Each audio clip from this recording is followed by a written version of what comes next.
regularly scheduled meeting is here, Tuesday, September 20. So I just have one thing, if I can, before we close up. Sure.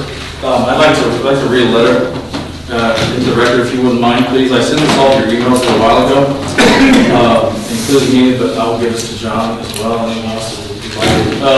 The point of order is just inappropriate. This, That's right. I object to it.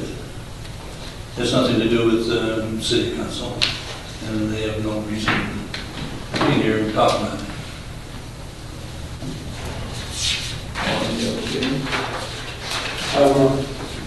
I don't know what the letter is about, but I think it's fair that there's a point of order here, but just a manifesto that's to be provided that's not currently as part of any business that we have before is certainly, I think that there's a valid point here that there's no business in just issuing a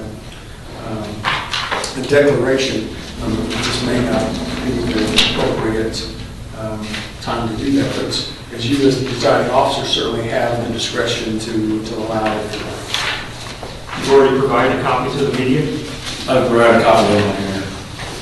Well, and what's served by reading it? I'd like to get into the record.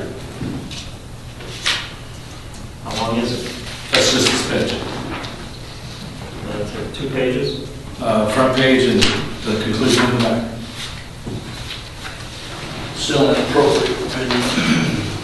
Well, it may be. I can only assume Mr. Brown has read this already, ladies and gentlemen. No, I haven't. I'm trying to decide what I'd like to do here, so I appreciate you just sort of think this through. Help yourself. Thank you. As it stated in the email I sent to you, greetings, Mayor Lip, City Council representatives, and Bartholomew County Republican Party leaders. I'm taking this time to express my disapproval and overall discuss the recent actions of Common Council President Frank Jerome on Monday, August 8, 2016 at 10:49 p.m. I hope that you will take this matter seriously and also take the appropriate steps to rectify the situation immediately. As most of you probably know, on Monday of that day, August 8, 2016, Fox Point Apartments on 25th Street experienced a serious structure fire displacing several families, causing hundreds of thousands of dollars in damage, and again opening the floodgates of support that care that Columbus is known for. This fire devastated the lives of those residents. Luckily, no one was hurt, and everyone's alive and able to rebuild with the help of their community. Common Council President Frank Jerome, on the other hand, decided to approach the situation and file comments in a complete disregard for the gravity of the situation, even before the fire was completely extinguished by Columbus Fire Department. In the greatest time of need of these residents, Councilman Jerome, rather than reach out with diplomacy, grace, and a humble attitude, decided instead to respond. Point of information. What was the time that you gave me? To a social media post expressing concern about the fire with comment, they don't know there's an ordinance about open burning within city limits. Instead of lending a helping hand, he was trying out a stand-up routine on Facebook. Rather than assist the taxpayers of the community that reside in his district, he used their plight as a springboard for comedy. Residents of our city, our friends, our family, our neighbors could have died in that fire. That fire could have been far worse than it ultimately was. However, Councilman Jerome couldn't be bothered with concern. Instead, he thought flippant jokes were in order. Clearly, Frank Jerome has missed the point of public service. His inappropriate comments serve no one in this community. This isn't the first time Councilman Jerome has used his social media presence to degrade, bully, and vilify the residents of Columbus and his city council colleagues. His unfiltered, disrespectful, and distasteful comments are almost as commonplace as his laments of "I don't understand" during public meetings. In those same public meetings, he has repeatedly used his position to condescend and to disrespect those who work around him and the voters that elected him. His district is no better now than the day he took office. It is my understanding that the mayor and other members of the city council have attempted to address these issues with Councilman Jerome to little or no avail.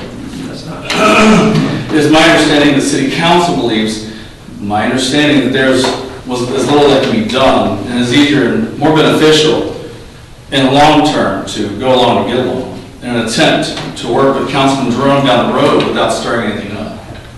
I assume the stance of the council is that there is nothing that can be done, and it is just easier to move along so not to incur the wrath of Councilman Jerome and be the next target of more and or worse behavior. As a result, I believe it is the will of the council to ignore the behavior altogether, that there is somewhat of an unwritten policy to sweep issues under the rug and ignore them for the sake of getting things done. We, the voting taxpayers of Columbus, have had enough. Elected officials, elected office is not the playground for those connected enough to win a popular vote.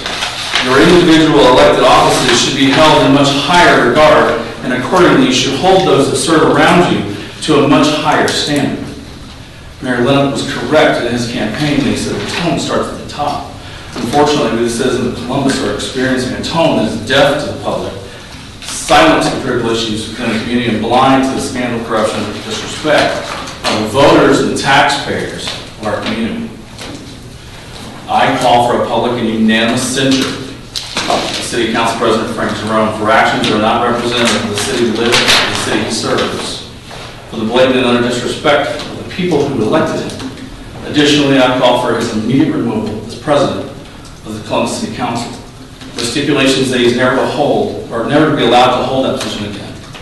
His repeated actions have disgraced the city of Columbus, the office he holds, and the district he was elected to represent. Mayor Lennox, if the tone starts at the top, and you set the tone, I would argue that you have set an atrocious tone, a tone that the tone exhibited by members of the Columbus City Council is a direct reflection of the tone you set for your administration.